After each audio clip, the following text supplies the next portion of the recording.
Mi personaje es Eusebio Camino Ramírez, hombre emprendedor y aventurero, nacido en Las Palmas en un año del siglo pasado. Desarrolla a través de su larga y extensa vida un profundo reconocimiento de ayuda a la sociedad en donde vive. Sus avatares como empresario de éxito, sus continuos viajes a lo largo de todo el mundo, como el que hacía recientemente al Tíbet, le hacen ser singular y aplicable en el concepto de hombre especial.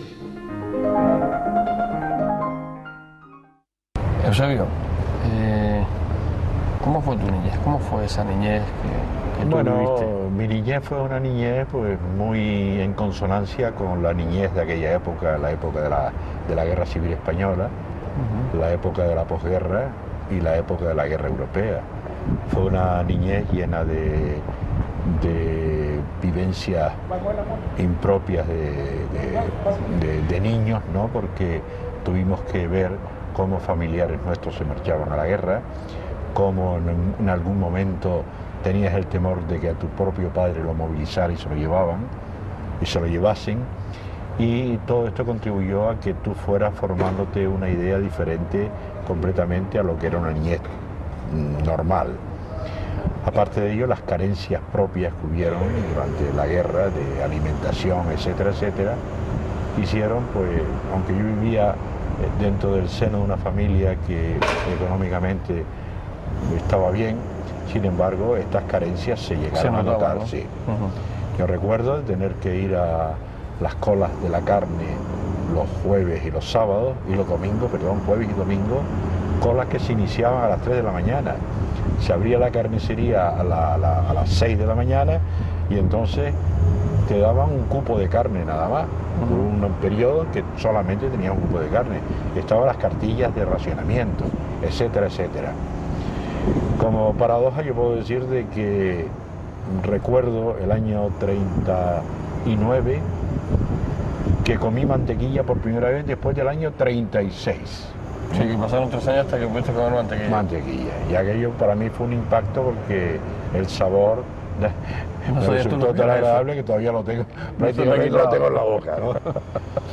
Después más tarde, pues, en fin, mi vida... ¿Y cómo jugaban los niños de aquella época?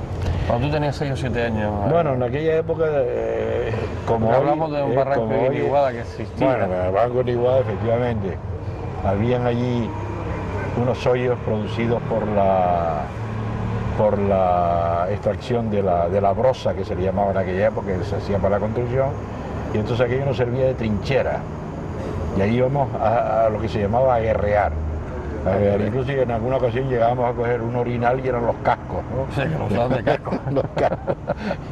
y la munición, que eran las piedras. Las piedras, sí, las piedras.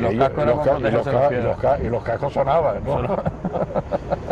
Después también jugábamos a la pelota en la Plaza Santana.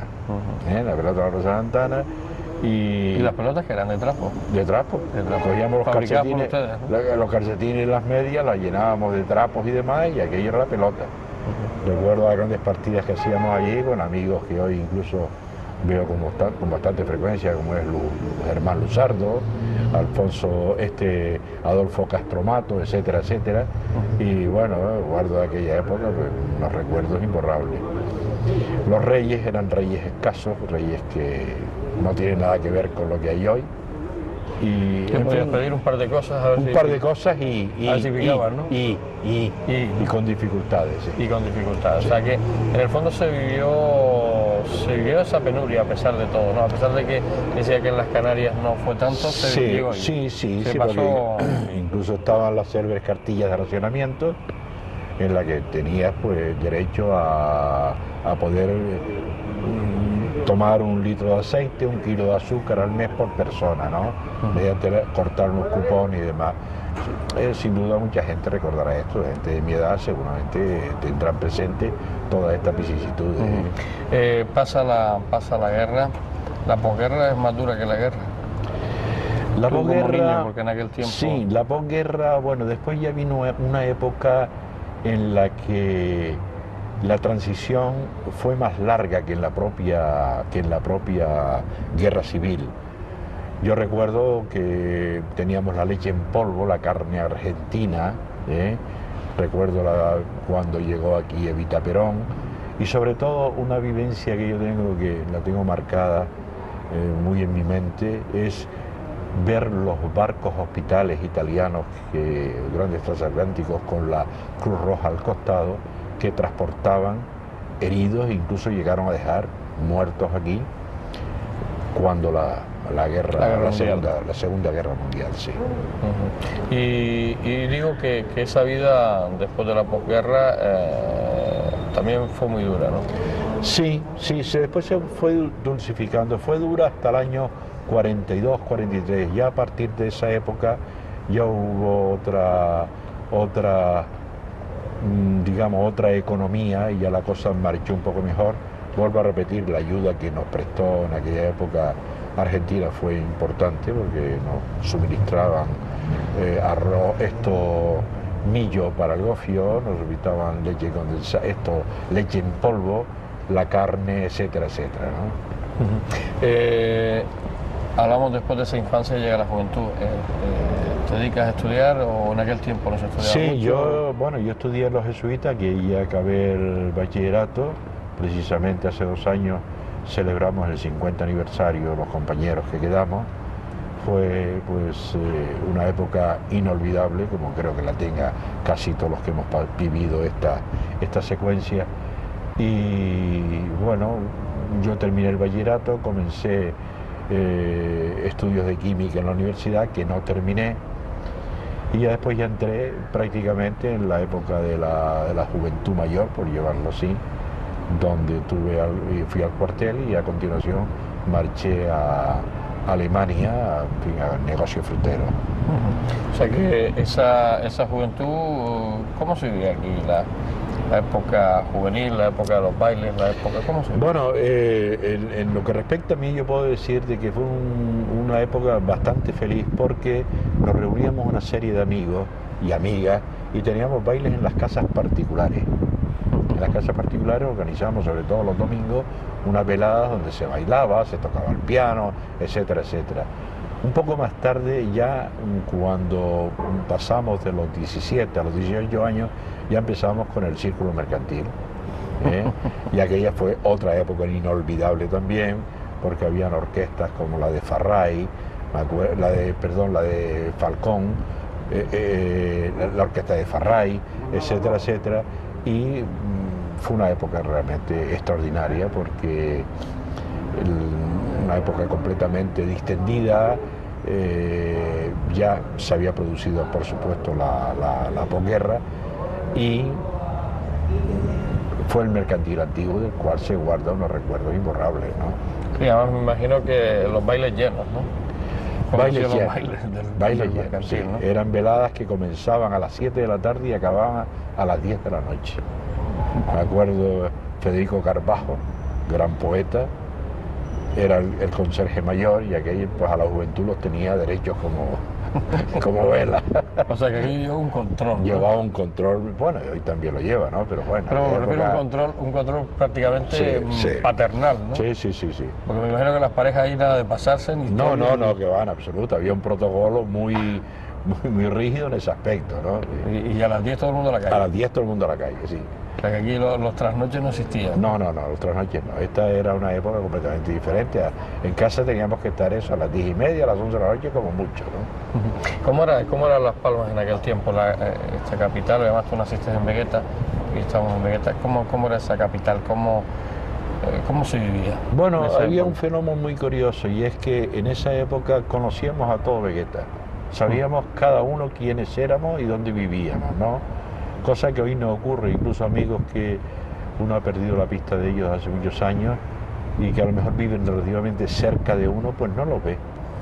Es un fenómeno que ha cambiado totalmente. La época aquella, no solamente había mucho menos tráfico que ahora, sino que al mismo tiempo era muy fácil la comunicación con la guagua. Me acuerdo de la Pepa también, el célebre tren que salía precisamente a 100 metros de aquí, y que cuando íbamos en el tren nos llevábamos de carbonilla, ¿no? Porque ahí iba pitando, iba soltando carbonilla. Claro, además que los vagones eran abiertos, ¿no? Eran abiertos, sí. O sea, que te iba cayendo todo. Eran los antiguos tranvías a los que les pusieron una locomotora, claro, y de eso tiraba, ¿no? Y bueno, y gracias a eso pues podíamos ir a la playa. En verano era el ir a la playa. ¿Cuánto tardaba Eusebio? Media hora.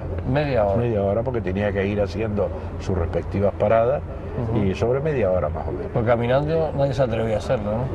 Bueno, era medio mundo, ¿no? No, bueno, pero sí también se hacía, sí, porque nuestra juventud, me acuerdo yo con otros dos amigos inolvidables como son Manolo Maciú y Enrique Ortiz, que ya el pobre murió, que hacíamos las excursiones también en domingo. Nos íbamos andando pues a Tafira, a Santa Brígida, nos llevábamos nuestra tortillita y nuestra latita de sardina y nos echábamos a caminar y estábamos pues todo el día por ahí.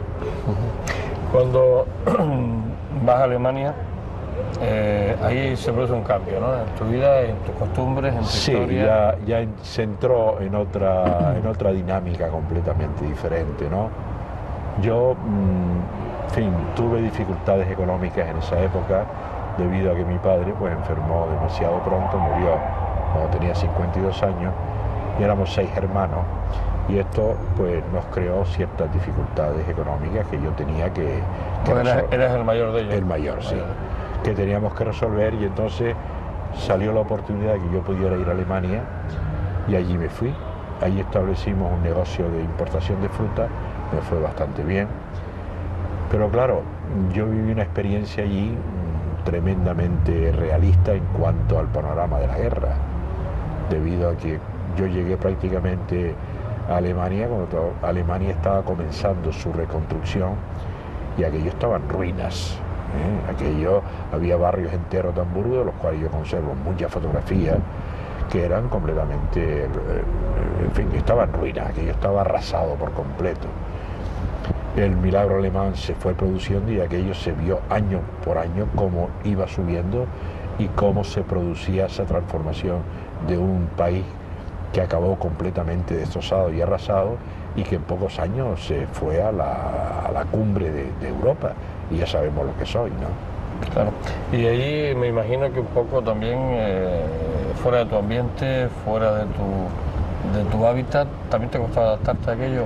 Bueno, no? Evidentemente... Pues de repente fuiste solo para allá, ¿no? Sí, fui solo. Me acuerdo yo que salí en un barco que se llamaba el Tazacorte, que salió de aquí cargado de plátano, que por cierto nos cogió en Vizcaya una tormenta enorme y tardamos una semana en llegar a Hamburgo. Entonces, claro, era una vida completamente diferente, ¿no? Allí escaseaban los hombres, porque los hombres realmente se los había tragado la guerra, otros estaban prisioneros en Rusia, y bueno, teníamos todas las novias que queríamos, ¿no? Porque allí aquello en ese aspecto fue... Estuvo bien, porque además las libertades que se permitían las chicas de aquella época en Alemania no era la misma que aquí. Yo tengo que citar que yo me casé el año 55 y yo pude salir solo con mi mujer, solo al cine, 3 meses antes. 3 meses. 3 meses antes, porque del resto, cada vez que salíamos fuera tenía que ser acompañado de alguien, o de mi suegra, o de una prima, o de alguien, no podíamos salir solos. Aquí iba con la carabina que Con la carabina. Entonces, claro, llegas a Alemania y te encuentras allí con una cantidad de mujeres que te miraban porque habían pocos hombres, ¿no? Y tú verás, ¿no? Con unas libertades enormes, pues la verdad fue una transformación radical en cuanto a la concepción de la vida, ¿no? Sobre todo la vida social. ¿Cuántos años estuviste en Alemania? Tuve 2 años en Alemania. Después, bueno, yo estuve viajando entre Alemania, Francia e Inglaterra, ¿no? Estuve viajando y después más tarde volví, es decir, que yo No desde esa época no he dejado de viajar prácticamente. No he dejado de viajar y además sobre todo de estar fuera prácticamente, ¿no? O sea que has estado más fuera que dentro, ¿no? Sí, he estado mucho tiempo fuera, efectivamente, ¿no? Además, te ha gustado siempre emprender aventuras, ¿no? Cuando digo aventuras de cambiar, de ver diferentes culturas. Bueno, sí, yo he sido muy inquieto. A mí ha habido una cosa que ha guiado siempre mi vida, por lo menos mi vida sentimental, que es la música. Yo he sido un gran melómano, no soy un entendido en música, pero me gusta la música. Entonces, esto hizo que yo pudiera ver figuras mundiales que me pasaron por Canarias, como fue Renata Tebaldi, está la María Cala, etcétera, sea por nombrar algunos, ¿no? Y esto guió mucho de mis pasos hacia los diferentes países donde yo podía vislumbrar que se podían podía esperar espectáculos interesantes, sobre todo en cuanto a la ópera. Esto hizo que yo haya visitado prácticamente casi todos los mejores teatros del mundo, no voy a enumerarlos, pero bien he estado muchos, ¿no? Y esto ha marcado un poco mi vida en el sentido de que yo he acomodado mi actividad laboral a mis gustos personales. Y quizás sea uno de los mayores logros de mi vida, quizás sea el mayor tesoro que yo haya tenido. Siempre poder elegir el sitio y el lugar donde yo haya querido vivir y elegir lo que yo haya querido hacer. No siempre ha sido posible, pero en la mayor parte de los casos lo he logrado. Lo he logrado. Es importante. Sí.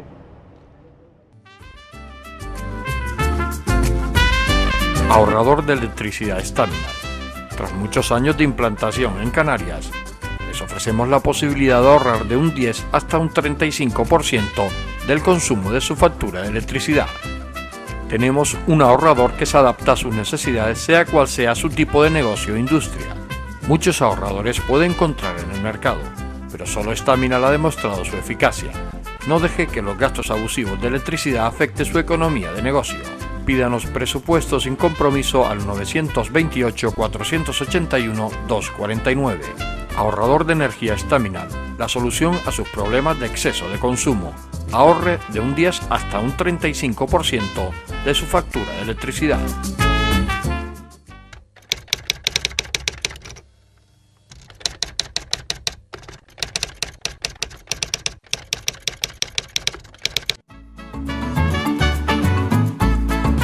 El ahorrador de electricidad Staminar es el único aparato en el mercado que reduce el consumo de electricidad tras haberse instalado en miles de hogares en Canarias. No deje que su factura de electricidad afecte su economía familiar. El ahorrador Staminar le garantiza una reducción de un 10 hasta un 35% de su recibo de luz. Staminar no necesita ninguna instalación especial, es autoinstalable y no consume electricidad. Diga basta al excesivo consumo de electricidad y llámenos al 928-481-249.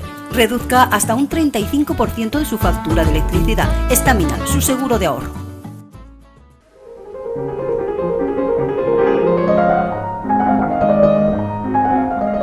Las presidencias en la actualidad de sociedades legendarias como el Círculo Mercantil o culturalmente extraordinarias como los Amigos Canarios de la Zarzuela denotan una desinteresada labor en pro de las artes y la cultura. El barrio de Vegueta nos transporta sin querer a otras épocas, nos hace estar cómodos en nuestra conversación. Noto el brillo en los ojos de Eusebio cuando me habla de su vida, de sus viajes, de sus vivencias, de sus anécdotas. Aunque no quisiera, no podría inhibirme de entrar dentro de su historia, de vivirla con él. En este momento no me siento entrevistador, sino un amigo con quien me acabo de encontrar y que no quiero parar de escucharlo.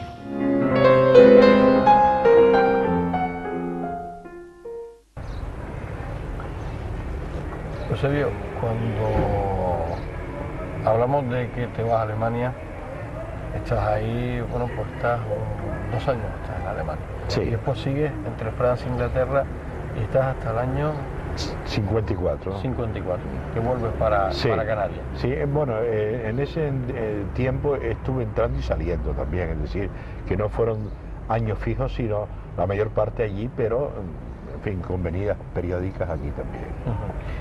Vienes para Las Palmas, vienes para Gran Canaria Y aquí cambias el negocio, ¿no? Cambias tu modo de vivienda, ¿no? Bueno, me caso el año 55, después 2 años más tarde, pues un buen amigo le presto un dinero para montar un negocio en la plaza de San Bernardo, esquina Juan de Padilla, y a los 6 meses este amigo pues me dice que no me puede devolver este dinero porque las cosas no le han ido bien, que él se tiene que regresar a Valencia y que lo único que puede hacer es dejarme el negocio a mí. Y yo de repente te sin querer, porque además nunca me gustó la profesión, o sea, el ser comerciante, sin querer me encuentro con que tengo que hacerme cargo de un negocio que se montó pues con artículos fotográficos, etcétera, etcétera. Esto estuvo funcionando aproximadamente hasta el año 66, 66, en el cual pues yo hubo otro periodo entre este año 56, 57 al 66 en la que estuve en África. Sí, ahí cambia por completo, un poco te cambia tu vida. África te marca, ¿no? Porque a pesar de que no estuviste mucho tiempo, muchos años, sin embargo te marcó, ¿no? Fue una experiencia muy interesante porque ¿Y cómo llegas tú a África? Bueno, porque además las anécdotas que son muy graciosas. Mi ida a África estuvo condicionada precisamente por este comercio, ¿no? Un buen día se presenta en mi tienda una señora que se llamaba Victoria Johnson, acompañada de un súbdito francés, y bueno, me hace una gran compra y me dice que me pagaría cuando llegue allá. Yo le doy crédito y al poco tiempo esta señora me escribe diciendo que ha vendido todo lo que yo le había dado y que si yo podía acercarme a su país llevando otra remesa o mayor que esta, que probablemente sería buen negocio. Tentado por esta ambición, pues... Sí, pues además aparte, cuando estamos hablando de esos años, era una aventura ir a África. No tanto, porque hay que tener en cuenta que Liberia era un país independiente hacía ya aproximadamente casi 100 años, protegida por los americanos, aunque los africanos son siempre africanos, pero tenía ciertas connotaciones diferentes completamente, sobre todo a los países vecinos, ¿no? Llegas a Liberia con tu... Llego a Liberia con mi bagaje de mercancía y al entrevistarme con esta señora, efectivamente, me paga lo que debía y le dejo el resto de la mercancía.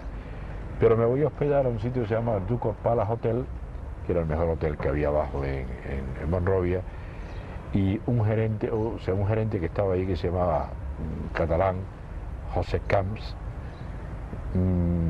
hicimos amistad y entonces él me propone que dadas mis condiciones de conocer algunos idiomas y cierta cultura, yo no voy a ponerme ahora como que tengo, pero bueno, tenía un nivel posiblemente aceptable, me propone el que yo entre a formar parte del staff de la Pan American, pues el hotel a que él pertenecía a la Pan, la compañía aérea, porque les hacía falta gente que organizara un poco la situación abajo. Yo, pues tentado por el sueldo que me ofrecen, pues me quedo allí de prueba un mes y al mes me hacen ir a Nueva York a hacer unos cursillos para que me reintegre a mi puesto de trabajo como tesorero. Esto hizo que yo viviera una experiencia muy interesante en cuanto me relacioné con una serie de tripulaciones de la propia Panam que me invitaban a hacer diferentes viajes cortos y algunos largos. Llegué a estar en Yakarta. Yo recuerdo que tienes además sobre eso de los viajes cortos, ¿te ha pasado alguna anécdota, no? De quedarte en algún sitio y... Bueno, una vez en el Cairo me tuve que quedar 3 días porque no había conexión con Dakar y Dakar, el aeropuerto de... ¿Y tú habías ido sin Monrovia, perro y sin nada? Estaba ahí y estaba sin dinero, menos mal que siempre hubo alguien que me echó una mano. Porque tú ibas por la mañana y te venías por la tarde. Sí, no, aprovechaba sobre todo los fines de semana. Libraba los viernes por la tarde y entonces hasta el lunes por la mañana pues podía hacer lo que quisiera y aprovechaba pues para hacer un viaje muy interesante, ¿no? O sea que, pero regresaste, ¿eh? Sí, o sea, sí. No, es que tenía que regresar, claro que sí. Cuando estás ese tiempo en África, vives con unas culturas diferentes, Viste muchas cosas. Bueno, yo sí, evidentemente. Yo recuerdo sobre todo el primer día que llegué a África, al día siguiente, llegué por la tarde y al siguiente fui en busca de esta señora, de Victoria Johnson, alquilo un taxi, que el taxi era como los autobuses pequeños, era de todos, ¿no? Ahí se metía todo el mundo y el taxi iba discurriendo por la ciudad y donde quería, ahí se paraba y se quedaba la gente. Y yo llego a este sitio y me encuentro con un pequeño descampado, la imagen típica de África, la cabañita, y moliendo el arroz en aquellos troncos de árbol y un taco de madera moliendo el arroz, y al lado pues una chica negra con un niño puesto en la falda, sentada, y cuando paso por allí me fijo en el niño y me encuentro con que el niño estaba lleno de unas pústulas rojas, tenía una tremenda hernia umbilical, una especie de pepino que le salía del centro del estómago, y cuando yo veo a aquel niño le digo a aquella mujer, digo, mire, el niño está enfermo, y dice, sí, está enfermo, y digo, bueno, ¿y no vas al hospital? Dice, no money, no tengo dinero. Yo pues en un acto de solidaridad pues le di unos pocos dólares, digo, mira, coge un coche, vete al hospital. Sí, gracias. Y dejé aquella escena, voy a buscar a la señora, no la encuentro, regreso y al día siguiente por la mañana hago la misma operación. Cojo mi taxi, me voy de nuevo allí y me encuentro la misma escena del día anterior, pero sin el niño. Me dirijo a la mujer y le digo, bueno, ¿y dónde está el niño? Dice, no, el niño es sleeping, durmiendo. Dice, sí, digo, where? En the hospital. Dice, no, here, in the ground. Se había muerto por la tarde y lo había enterrado allí mismo estaba enterrado. Esto, claro, dado la idiosincrasia de nuestro pueblo y viendo estas costumbres, pues aquello me produjo indudablemente un impacto tremendo. Después, claro, ya me fui acostumbrando a esta serie de cosas y bueno, me dijeron que la mortalidad infantil allí era terriblemente alta, ¿no? Efectivamente así era, ¿no?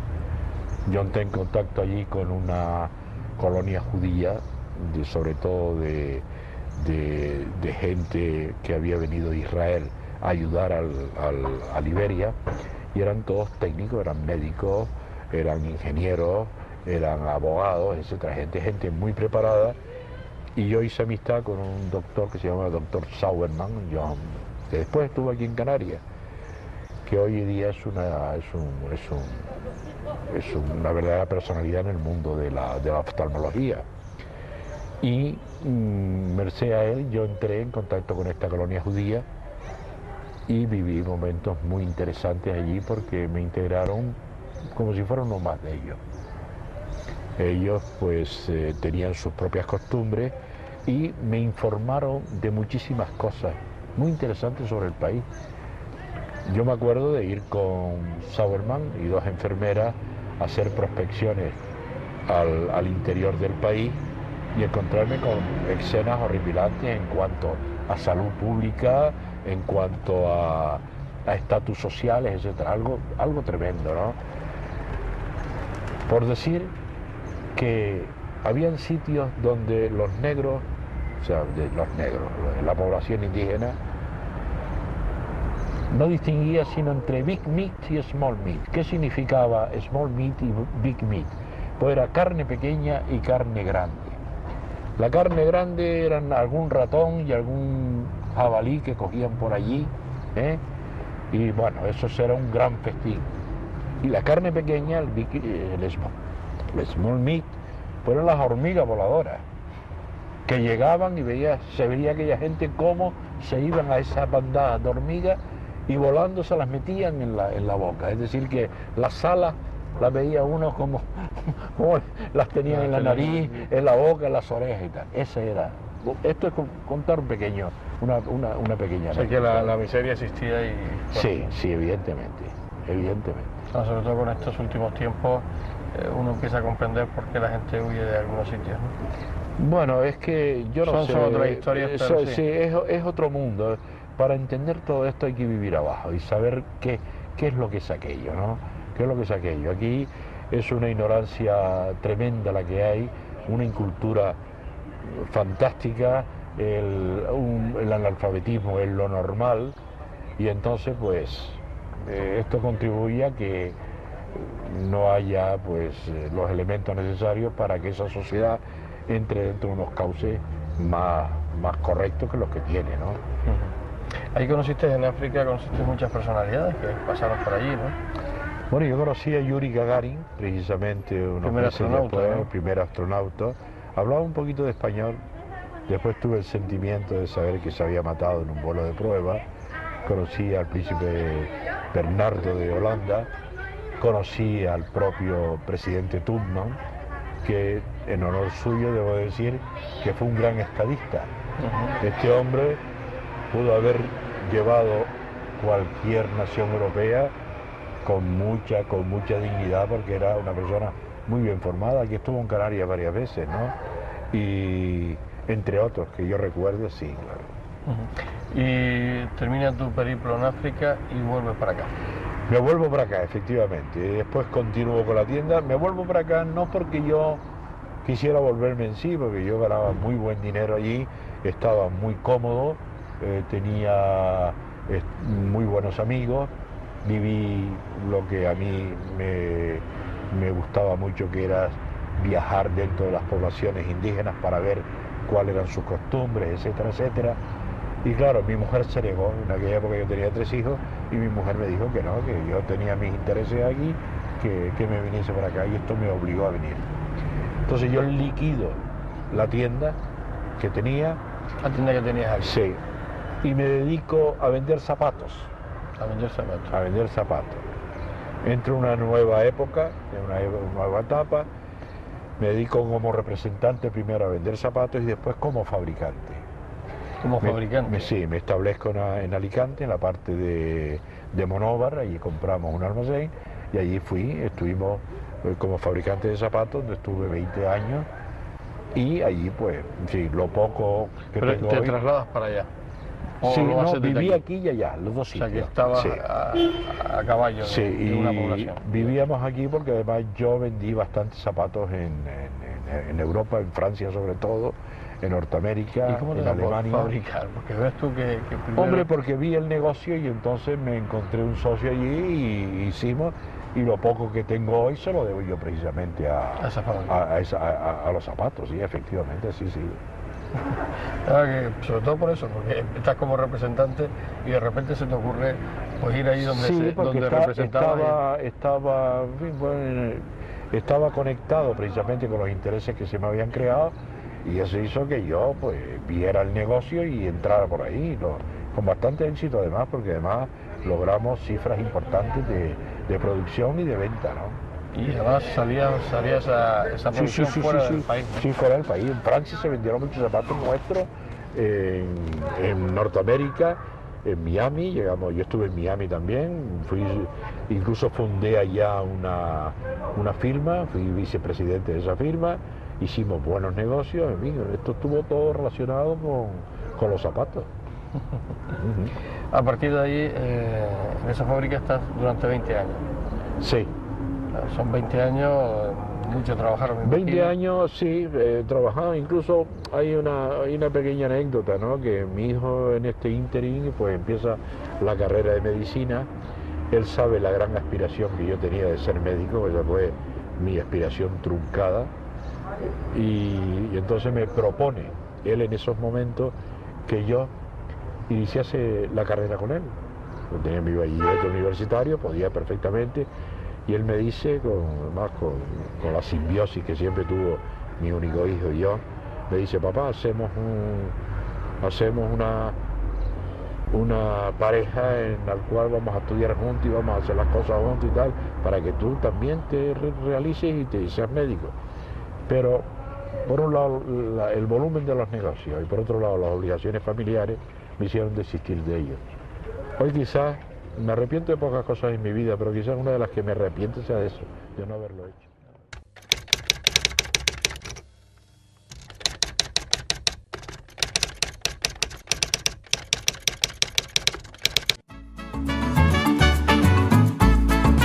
El ahorrador de electricidad Estaminal es el único aparato en el mercado que reduce el consumo de electricidad tras haberse instalado en miles de hogares en Canarias. No deje que su factura de electricidad afecte su economía familiar. El ahorrador Estaminal le garantiza una reducción de un 10 hasta un 35% de su recibo de luz. Estaminal no necesita ninguna instalación especial, es autoinstalable y no consume electricidad. Diga basta al excesivo consumo de electricidad y llámenos al 928-481-249. Reduzca hasta un 35% de su factura de electricidad. Estaminal, su seguro de ahorro.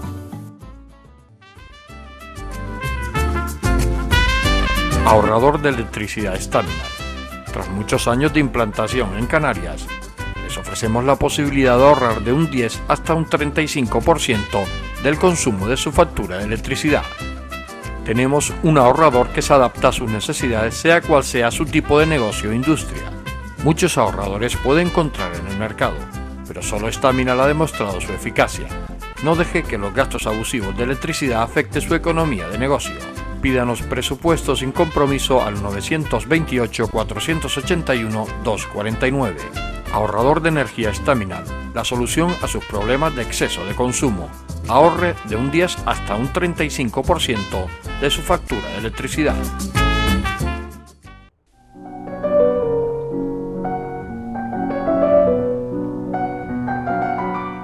Caminar por las calles de Vegueta con Eusebio Camino es un auténtico placer.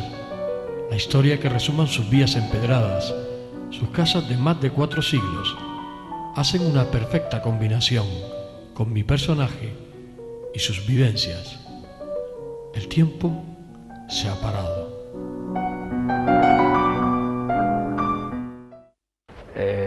Eusebio, cuando llegas de África, vuelves para acá, cambias otra vez, por decirlo de alguna manera, y muy moderna el chip. Bueno, dejas la tienda que tenías aquí, que estuviste... Efectivamente, dejo la tienda porque en aquella época yo no tenía grandes aspiraciones de ser comerciante. Como expliqué antes, yo esa tienda la tuve por una necesidad perentoria, este amigo que me obligó prácticamente a que me quedara con ella. Y entonces pues me deshice de ella y me dediqué a continuación a representar fábricas de zapatos. ¿Fábrica de zapatos? Fábrica de zapatos, sí. Me fui a Alicante y allí conseguí unas cuantas casas y entonces, a medida que fue transcurriendo el tiempo, a los 2 o 3 años, me percaté de que yo podía hacer cosas mejores y monté fábrica de zapatos. Con un socio y estuvimos durante bastante tiempo trabajando zapatos con fábrica propia. Y esa iniciativa, Eusebio, de crear una fábrica, irte a Alicante, ¿cómo se te ocurre eso? Bueno, mira, estos son cosas que... Pues hay que ser muy lanzado, ¿no? Son intuitivas, ¿no? Es decir que yo con premeditación creo que no haya hecho muchas cosas en mi vida, son intuitivas. Intuí en ese momento que eso podía ser bueno y como en otras cosas, pues acerté y francamente me fue muy bien y yo puedo decir hoy que lo poco que tengo se lo debo precisamente a este periodo de mi vida. Esos 20 años que yo dediqué a los zapatos, pues en fin, no solamente me dio un bienestar, sino que al mismo tiempo hizo que yo pudiera acumular un pequeño patrimonio que me permite hoy vivir con cierta holgura. Fue una fábrica que hizo exportaciones a otros países, o sea que estuvo... Sí, bueno, la fuerza de nuestra venta fue precisamente en países, Francia fue uno de ellos, ahí vendíamos partidas de 20 y 30 mil pares juntos.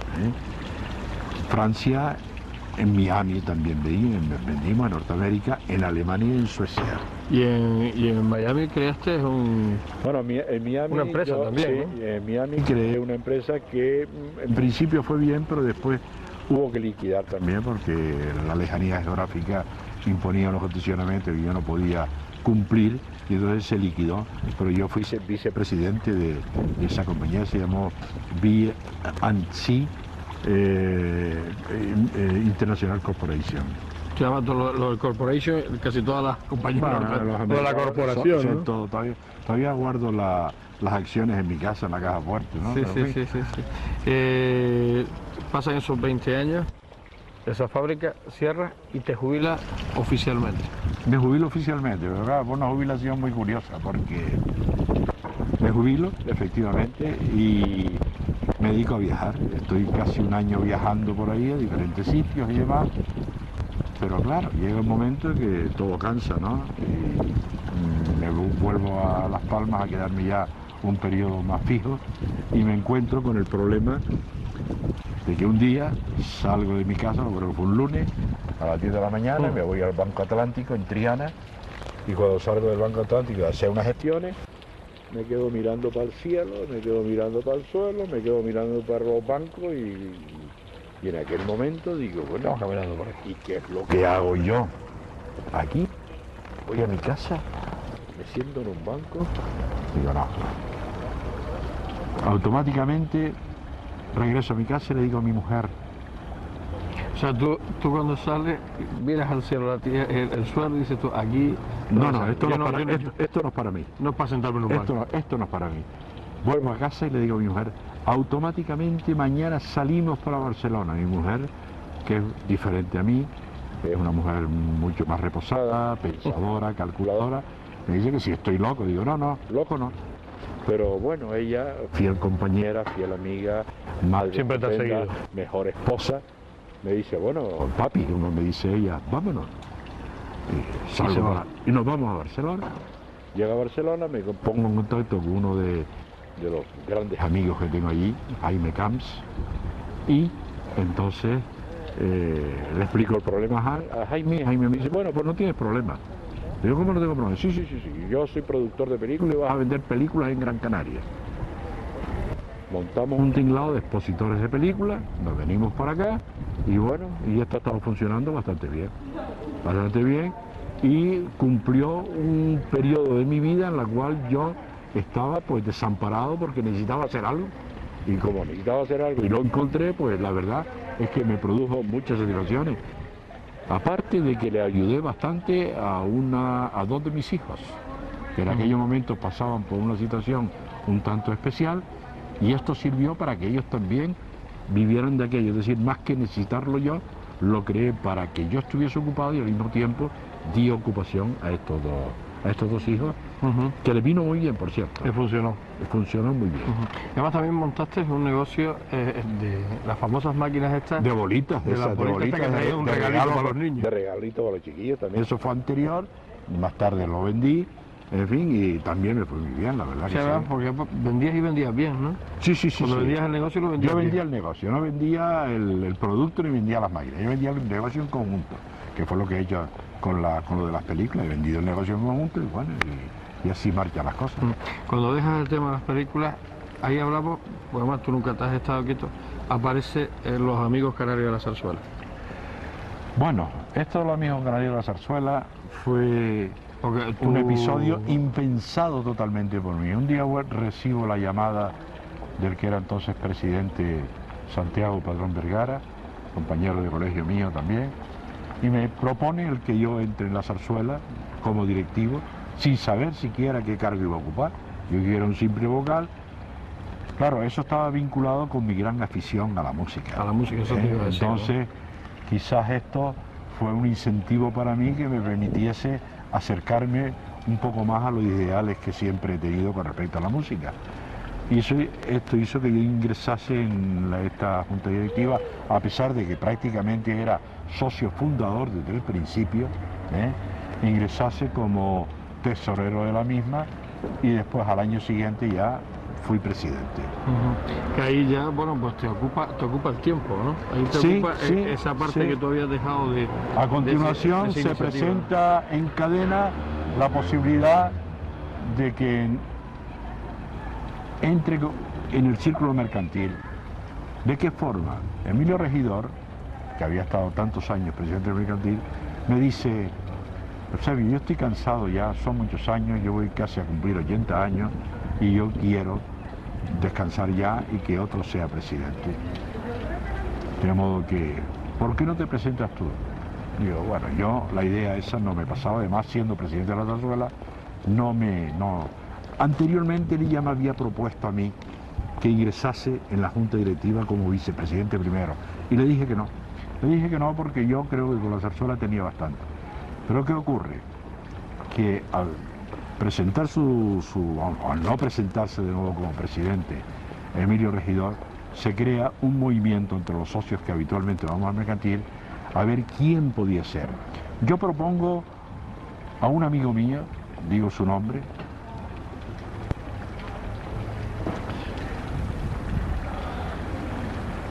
bueno, es preferible que no lo diga. No lo diga.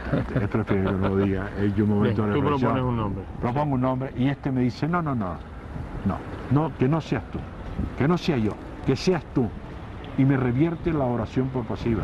Digo, ¿cómo? Sí, que seas tú. Y entonces se crea un ambiente entre estos amigos que más o menos concurrimos para que yo lidere esa presidencia. Y bueno, y casi me veo arrastrado un poco en volandas a llevarla.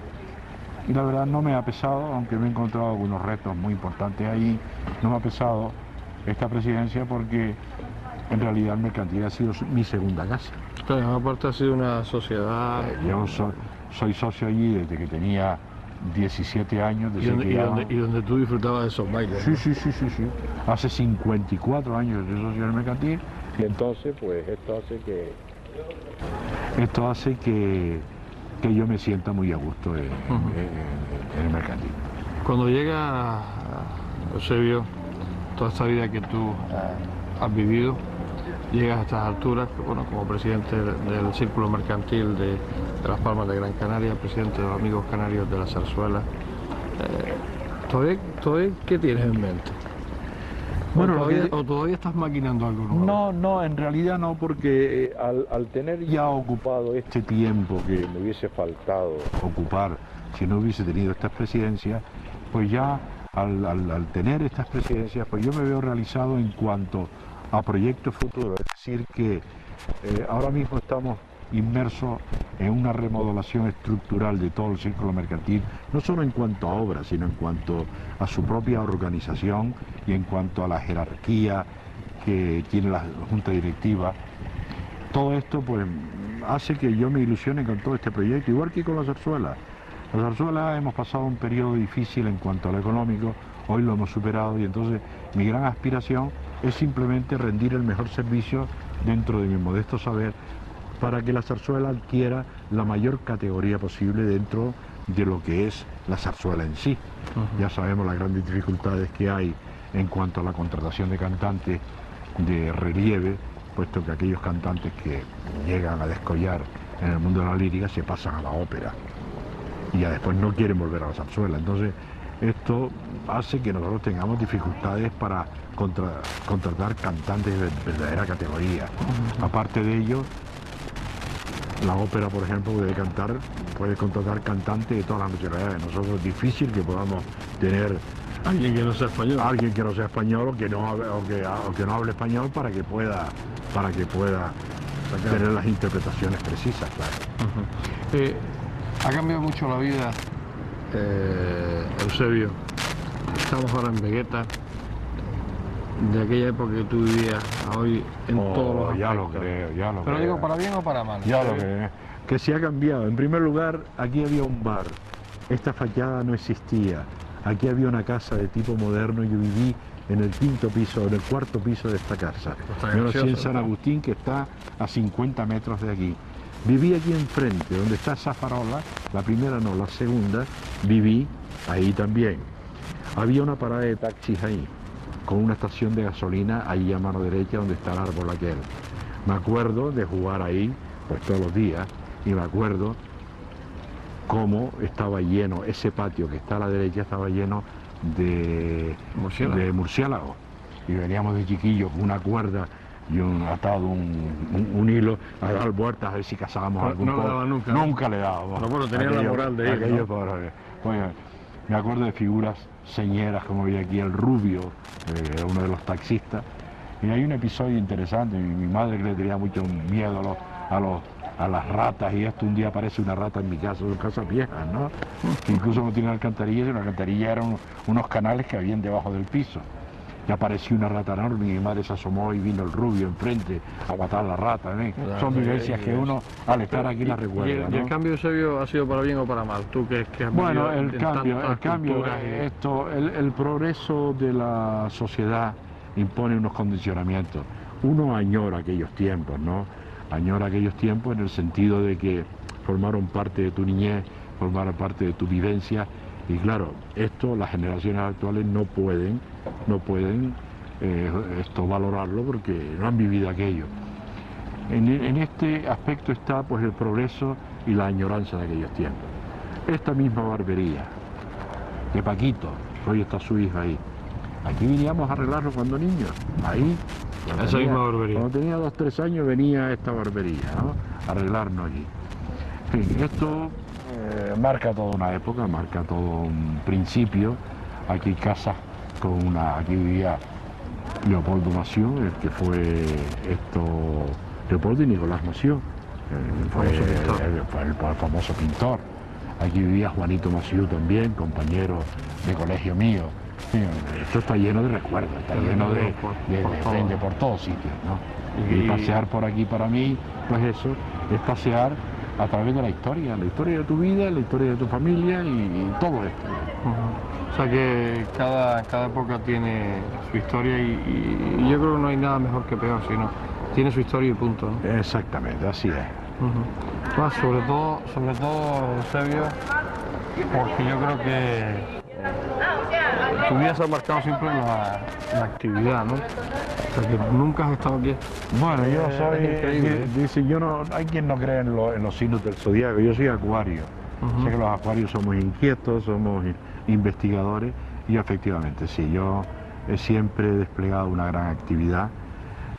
No puedo vivir sin actividad porque prácticamente yo tengo que estar moviéndome siempre en un sentido o en otro. No me sirve la quietud para nada. O sea, tú el estar en un parque sentado, echándolo de comer a las palomas... Eso no existe para mí. Eso podrá existir 5 minutos, ¿no? Por tener una vivencia más, pero no como hábito ni como costumbre, que va. Eso es impensable para mí. Eso o sea, no, que hay no gente que está con tu edad que debe tomar esa iniciativa. O sea, yo creo que siempre hay que estar andando, ¿no? Bueno, yo animo... El sentarse es malo, ¿no? Animo a muchos de mis amigos que veo, algunos desgraciadamente ya no están, ¿no? Pero y les digo, hay que moverse, hay que caminar, andando, hay que seguir una pauta, porque el pararse es irse muriendo poco a poco. Poco a poco, la actividad es vida, claro. La actividad es vida, sí señor. A lo mejor de otra forma que cuando tenías 30 años, pero sí, esa actividad tiene que seguir. Sí, yo por ejemplo en el mercantil, cuando hacíamos estos piano bar los viernes, y veía allí pues prácticamente los jubilados de una tercera edad, ¿no? Moviéndose, a mí me llenaba de alegría, porque digo, esto es vida, esto aquí por lo menos se respira, se respira un ambiente completamente agradable. O sea que hay actividad con lo cual pues... alegría es lo que... Es importante, ¿no? Pues vamos a tomarnos un café, ¿no? Yo creo que sí. Es la hora, ¿no? Bueno, sí, yo creo que nos lo den. Ya, pues nada. Pues además, sobre todo porque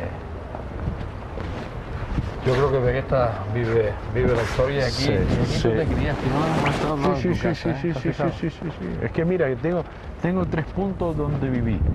Uno a 50 metros de aquí abajo, otro aquí, esta casa entre las 3 puertas, y otra aquella casa azul allá. Que se ve allá. Allí, esta fue mi vida, ¿no? Esta fue mi vida, aquí es donde yo más o menos desarrollé hasta que me casé. Y además, sobre todo, vamos por aquí. Hasta que me casé.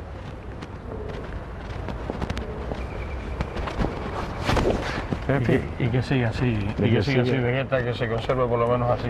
Y no haya mucho coche, ¿no? Claro. De momento sí.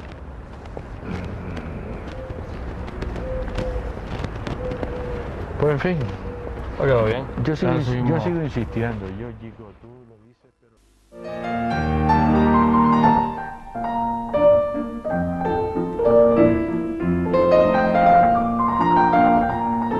Se llegaba al tan temido final.